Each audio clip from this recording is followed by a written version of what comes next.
The people have spoken, and they want the Blind Bride series.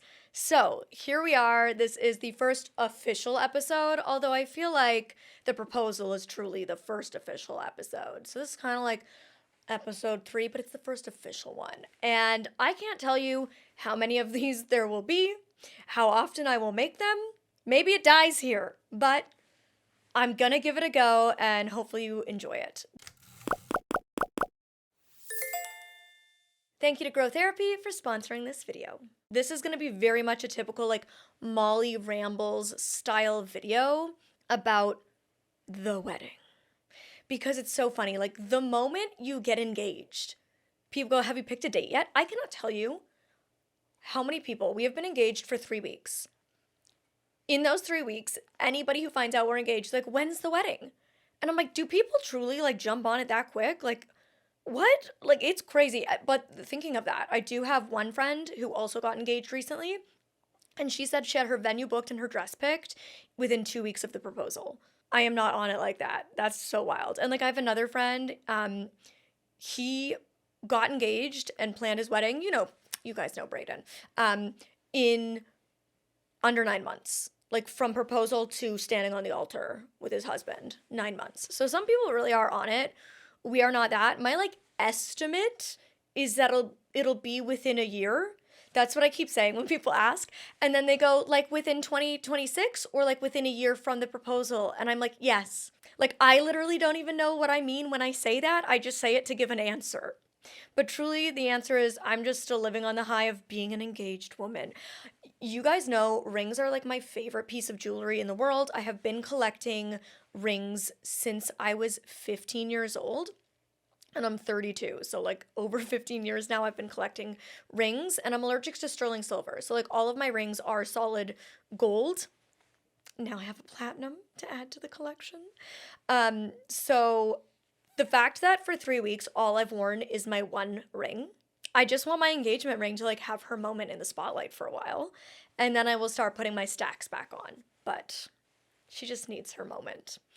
So yeah, I wanted to talk about, I don't know, the wedding, because I feel like there's a lot of people who like spend their life dreaming of what their wedding's going to be. So by the time they get proposed to, they're like, great, now it's simply time to execute all the ideas I've had. I've never been one of those girls, which I think kind of surprises people because I love a moment. I love an event. I'm an extrovert. I love going to a party. And I also love fashion. So I feel like people expect that I like know exactly what dress I want and know exactly the envisionment for the day. But I truly don't. And my partner and I have talked about it a lot over the last year. Like, once we kind of knew that we were likely going to get engaged and move our relationship to that next step, like, we started talking about ideas. So I've definitely like discussed it, but it's definitely not like my lifelong envisionment of what I wanted for the day. And I think that really just goes hand in hand with the fact that like I never dreamed of being a wife. I never dreamed of being a mom. Like, I'm excited to be a wife, but in a universe where I never met my fiance and I never met somebody who made me excited to get married and have a lifelong partner, I would be content being single and not getting married. So for me, the idea of like a wedding is not, and I think that's also like in some ways why I didn't get like overly emotional with the engagement. Like, I didn't scream and cry because it wasn't like this moment where all my dreams are coming true. I found my best friend, and I can't wait to do life with my best friend because he makes me feel so incredibly supported and unconditionally loved. And I have so much fun just doing life with him. Like, every single day we just laugh and we have fun. And I enjoy getting to have this balance with somebody and this yin yang where like when they go down, I go up and vice versa. And he has made me feel comfortable and confident to make this step. But I would be just as happy in a universe where like I remained a single person. So I think that weddings in that sense like haven't held this huge like check. I have this box where I want to buy a house and get the golden retriever and a white picket fence and climb the corporate ladder and get married and have 2 children, a boy and a girl, and live the American dream. That's just not. I'm definitely like very much Aquarius, free spirit, like march to the beat of my own drum, alien living in a human suit energy. So I would say when it comes to the idea of a wedding, I feel quite overwhelmed. I think the things that excite me the most are obviously the fashion. Okay? Immediately, the dress, very excited. Dresses, perhaps. Why not? The idea of the florals, for some reason, is very exciting to me. Which, like, I'm not somebody who's, like, obsessed with florals, so I'm not sure why that, for some reason, my brain has latched onto. But truly, what excites me the most is creating, like, an intimate, beautiful moment for my partner and I, and for the people closest to us. And I would be somebody who, in many ways, like, would be happy with an elopement, would be happy with no wedding. That is something that, like, I think would make me really happy in many ways. But then there's also this, like, flip side of me that feels like in just strictly doing an elopement, I might feel like I'm missing out on moments. And I do very much believe that there are 2 parts of my identity that play a massive role in this kind of like feeling torn in two. Because I think pre-proposal, I was like very set on like no wedding. Just do a small little nothing, say I do, off we go. And then like once you get engaged, there's like this little niggle in the back of my brain that's like, but do you want a big wedding? And then I'm like, no, you don't. But do you? No, you don't. But maybe.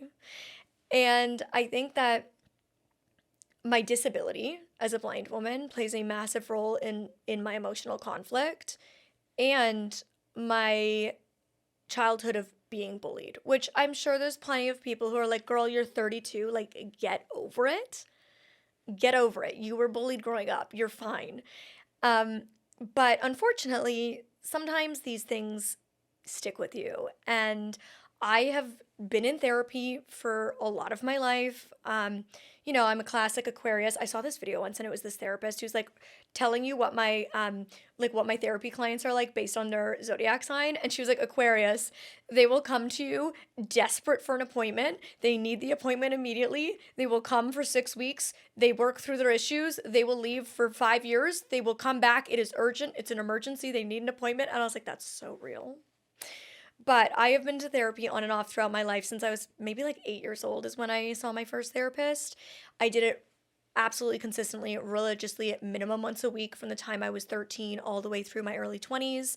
And it is something I credit to like making me the person I am today. So you could say that I need to work through these things in therapy. Trust and believe I get it, because I have always said that I think therapy is one of the most useful tools anybody can possibly have in their toolbox. And if you don't think you need therapy, I'm here to tell you, actually, sorry, you do.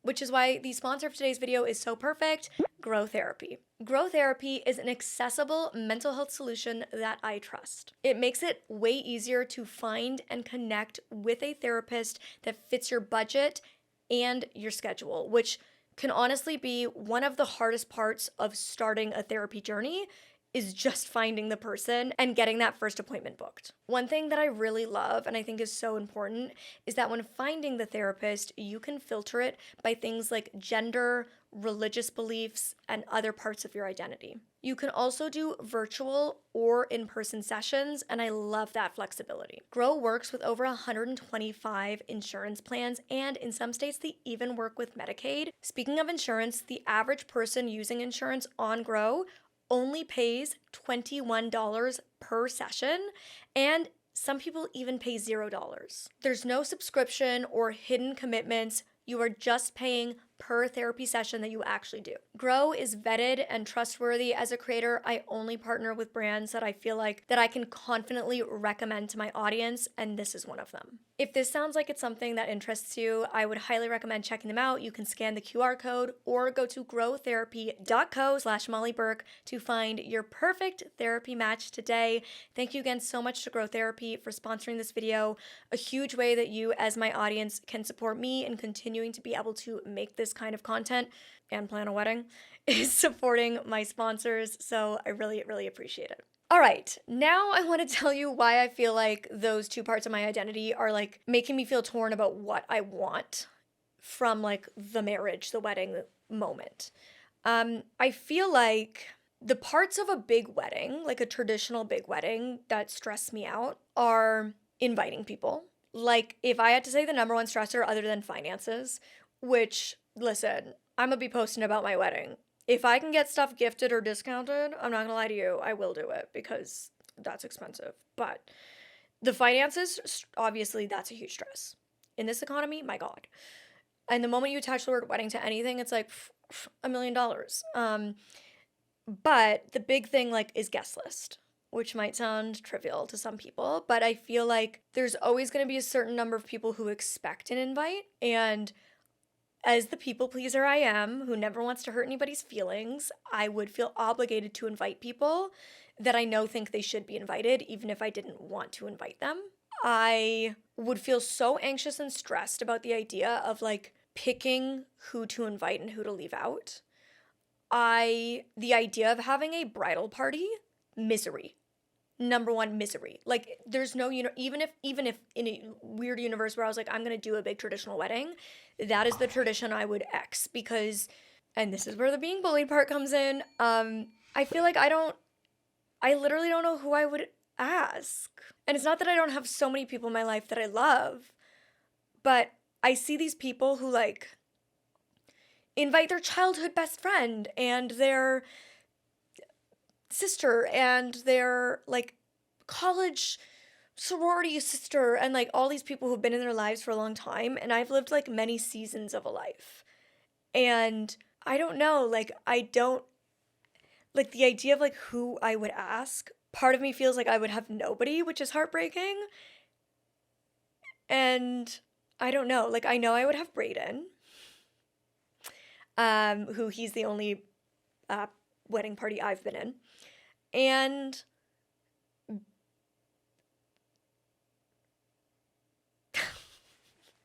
like literally it's like, and like that makes me depressed to think about. Like it makes me sad that therapy, that I don't have friends from like my childhood that I would feel like would want to be there for me. That I didn't go to college.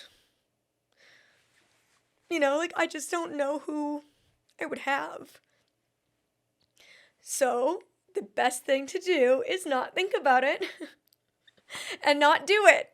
And so, yeah, the idea of like guest lists and wedding parties makes me so stressed. And then the other side of that stress, tying into finances, is the idea of asking people to spend money, time, and energy to come to my wedding would make me feel so guilty.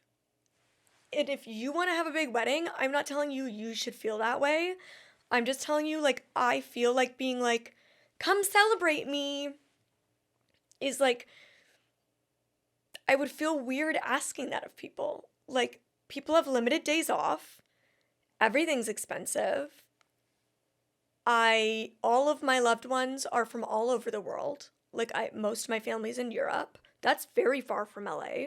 If we got married in California, which is where I would like to get married. Any of my, like, childhood people are in Toronto. Like, that's still a minimum 5-6 hour flight. Flying and staying in California is expensive. If we get a venue that's not in, like, a central city, then you're traveling even further out, which is, like, a bigger trek. So to ask people when they get, like, 10 days off from work a year that they'd like to use with their family, or on Christmas, to be like, hey, take that time to fly and spend all your money that you were going to use on vacation to come celebrate me. Like, I don't even like birthday parties. Like, it just feels overwhelming to me to think about. And, like, I would feel really guilty if people felt obligated to come to that. And I just don't want to ask that of people. That makes me feel really stressed. And, like, I would then have so much pressure that I asked all these people to do that for me that I would then need to, like, make sure that everything goes perfectly. And I think the last thing I want to feel when I get married is stressed and overwhelmed. But the idea that I spent a year planning something, I asked all these people to take their time and money to come to this day, and that I put a bunch of money into, like sunk a bunch of money into, that I could have put into a new car or a down payment on a house or my investments for my future or starting a new business venture. And I put it into this one singular day for this one moment. Like, I would feel so anxious all day that everybody has fun and everything goes perfect and nothing happens. And like, I think I would struggle to feel present and enjoy the moment. And I think there's elements of disability that absolutely play a role in that. The idea of being in a room of 100 people in a venue that, first off, having to find an accessible venue. A lot of my friends are disabled, not just like service dog users, but wheelchair users, walkers, like having to find a venue that's like fully accessible for all of my friends and me, which would be a non-negotiable. Like that adds an extra layer to finding a venue. And then making sure that the day has enough elements that are like multi-sensory that I get to experience any of the things that I've spent money on in time planning. And then the idea of just feeling like overwhelmed and stressed, having somebody like guide me around to say hi to every person. And like, I don't know, it just all sounds like so freaking overwhelming to me. And I haven't taken my Prozac. I need to take my Prozac. It's still not going to be the day it would be if I could see. So like, why try? Like, why try to make it something that it's not going to be? And this is where like disability grief like never leaves you. And it happens even in the happy moments. Like, I think trying to make a day that'll never live up to what it would be if I could see it, and where my disability and my lived experience will just bring up like more grief than joy, it feels overwhelming. And because of my disability, I have a lot of financial anxiety. So I feel like for all those reasons, like the idea of doing like a traditional wedding feels so overwhelming. And like the reality is it's so not my personality anyways. But there's this like little part of you that then is like maybe I just want to do one thing like everybody else. So it's like this tug of war. But it's like, I know that if I try to do the thing that everybody else does just to feel like I'm like everybody else, I still won't feel like I'm like everybody else. Because I'll see all the ways my lived experience with bullying and disability and financial anxiety like prohibit me from fully loving and enjoying that experience. I don't know if that makes sense to other people the way I'm expressing it. Maybe I'm not sharing it in a way that makes sense, but hopefully it's like making sense to somebody out there. Welcome to my personal one-on-one therapy session with my brain. So yeah, I think for all those reasons, like doing the big traditional wedding, as much as there's this like tiny part of me that is like, maybe I do want that, the bigger part of me knows that I don't. And I think for a lot of people who want that big special fairy tale princess day, not only is it maybe something that they have dreamed about their whole life, but also like for many adults, it's one of the only occasions in life that you do get to like put on a fancy gown and be the center of attention and get your hair and makeup done and take photos with a photographer and like have that fairy tale center of attention moment. And to be honest, that's kind of like a part of my job. I'm really lucky as somebody who loves getting to do that stuff that I do that a lot. Like I've put on gowns that I've gotten to borrow for events, like Oscar de la Renta gowns which, like, if you get an Oscar de la Renta wedding gown, that's like 8 grand, 15 grand. Like, I've worn $20,000 dresses. Do you think I could ever afford to buy that for myself for a wedding? No. Like, I've gotten to work with some of the most, like, incredible makeup artists and photographers and be on red carpets. And, like, you know, I've gotten those moments where I do feel like I get to, like, be a princess fairy tale. Let's be honest, my job is like sharing my life on the internet. Like, I get plenty of moments where I get to go to a book signing and 100 people showed up just for me to celebrate that moment with me. And, like, they're strangers, but they still feel connected to me. And, like, in that moment, I get to connect with them. And it's like the Molly show. And, like, I get to have those moments enough for work that in my personal life, I feel weird asking for that. Like, that's kind of my job. And I get those moments enough that I don't need that moment in my personal life to, like, actually feel like I get something that feels special. And in some ways, I feel like doing that on a wedding would actually make it in ways feel like it's work. Like, I want a day that feels different from my job, not a day that feels similar to what I do.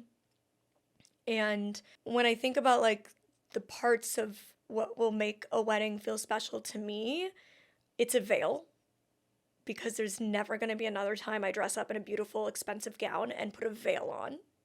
So, like, the veil is something I'm excited about. I think the florals, like, for some reason, like, when am I ever going to carry, like, a bouquet? You know, like, when am I ever going to have that moment of, like, a big floral arrangement, or, like, getting to, like, deck Elton's harness out in florals?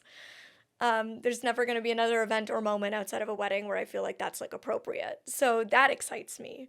And then what really excites me is, like, neither of our families live nearby.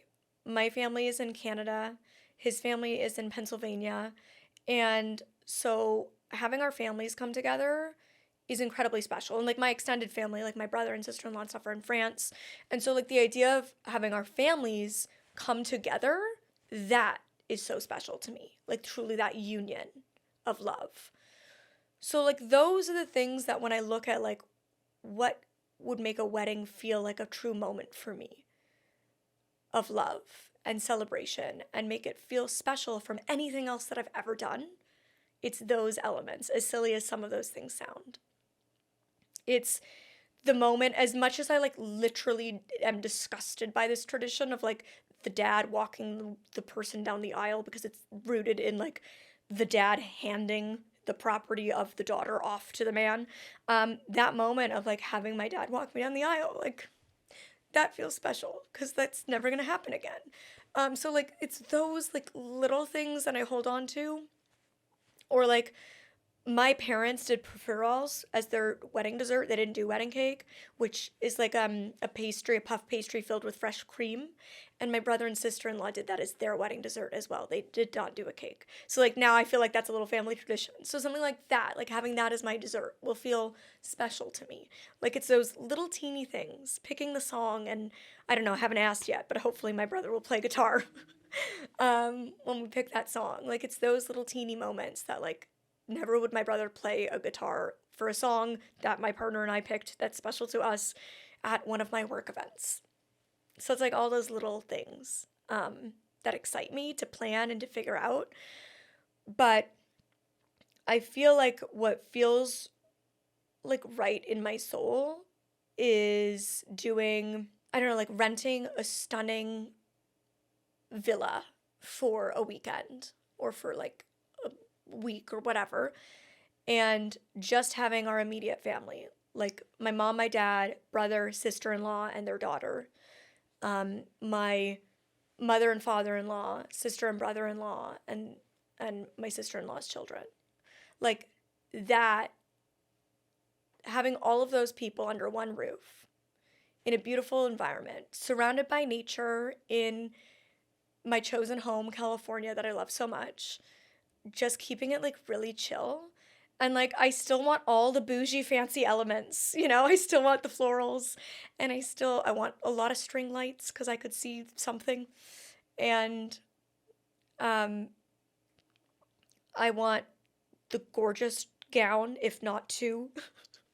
I want the first dance and a private chef making delicious food for everyone. Like, I still want it to be very beautiful and fancy and special, but like really, really, really intimate. Then separately, but hopefully like close to the same date, to do like a big party, which would be like our version of a reception where we like rent out a restaurant in LA and I put the dress back on and my fiance puts his suit back on and we just get to celebrate with our loved ones. And like, I'll invite all the same people I would have invited to a wedding, but none of them should feel obligated to come because it's just a glorified party. It's not a wedding. So hopefully they won't feel like they have to spend time and money to come, but they can if they want a vacation to LA. And this gives them that excuse. That to me, I think, has felt like most likely what we'll do, but I can't say for sure. Like, we've literally not looked or planned anything. That's just like in my brain what feels like a happy medium of like removing a lot of the stressful elements of the pressure of what it feels like a wedding is supposed to be, while still giving myself the enjoyment of things that make it feel like a wedding to me, but a wedding that I could actually get to enjoy. And like like I envision myself like getting ready with my fiance and sleeping in bed with him the night before, like not doing any of those traditions of like separating ourselves. I see myself like having my sister-in-law do a yoga class that morning to de-stress, or maybe having somebody come in and do a sound bath meditation with the families, like just keeping it like really calm and chill, and then just be like, okay, let's throw the dress on. And obviously there'll be an amazing photographer. We'll have to figure out incredible photography and videography because like that's my partner's and I's like language. That's like how we are both like creatives, is like photo and video is how we express our creativity, so that's like a non-negotiable. But yeah, I feel like that might be what we do, and then throw like an epic party where there's no stress because it's not technically our wedding, we're already married, but we're still doing it as if it's a reception where we like have a bunch of food and drinks with all of our loved ones and we party and we dance and we celebrate. And then I feel like I get like the best of both worlds without any of the like things that make me feel a bit overwhelmed and stressy, even though like technically I feel like this will take as much planning and stuff. I don't know. I don't even think I'll do a bachelorette party or anything. Like I think my fiance will, and I think I'll probably just go to a spa with my mom or something. Yeah, I don't know. And it's so weird because like I know I have so many loved ones who would love to come to my wedding or like be in my bridal party if I asked them to. And there's probably friends who will watch this and be offended that I didn't name them as one of those people.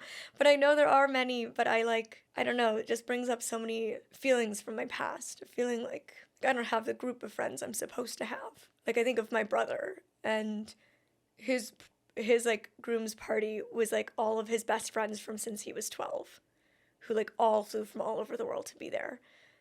Like he was always the popular kid who had like a group, and they are still together as a group even though they all live all over the world and are in their 30s.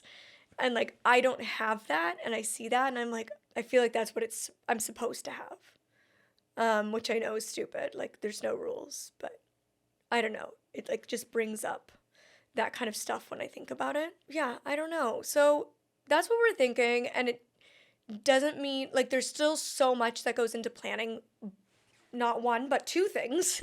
A kind of like intimate wedding and then a fun filled reception. There's still a lot that goes into planning those things, and I will absolutely be sharing all of it and taking you guys on the journey, and I'm hoping you guys can give me like lots of fun ideas. I feel like some of you are probably more creative about this stuff than I am. Shocker, I've never planned a wedding, never gotten married. So feel free to give me all of your ideas. And also like I love hearing non-traditional wedding stories. They inspire me a lot on like TikTok and stuff. So if you have something that you did that was like non-traditional, please let me know like what you did, and like looking back now, are you happy with what you did? And vice versa, like if you followed the really traditional thing and dropped 40 grand and did the big day do you look back now and are happy you did that? Or are you like, oof, wish I put it in a house? Like, I don't know. I want everybody to weigh in. Or better yet, if you're also in the wedding planning process, like, what are you thinking? Because I've looked into nothing, and the idea of looking into things alone gives me anxiety, yet also like really excites me. So I'm hoping to lean into the parts that bring me joy and excitement and find ways to mitigate and offload the parts that bring me stress and anxiety. I need to find a reason to have multiple dresses. I'm very excited about the dresses. I have so many thoughts and ideas, but that's for another time. Let me know what you'd be interested in seeing in this series. We're kind of thinking of maybe doing like a California road trip and like finding different little spots to check out and stay and see like if it's a contender for the family intimate wedding portion of the extravaganza that is our nuptials. So I think that would be fun to document, and obviously like the dress shopping or maybe dress designing journey? Question mark. And yeah, I want to share the good, the bad, and the ugly of being a disabled bride, of being a blind bride, because at the end of the day, my disability ultimately impacts every aspect of my lived experience. It is not my whole identity, it is not my whole self, but there is not a moment in my life where my blindness isn't a part of me.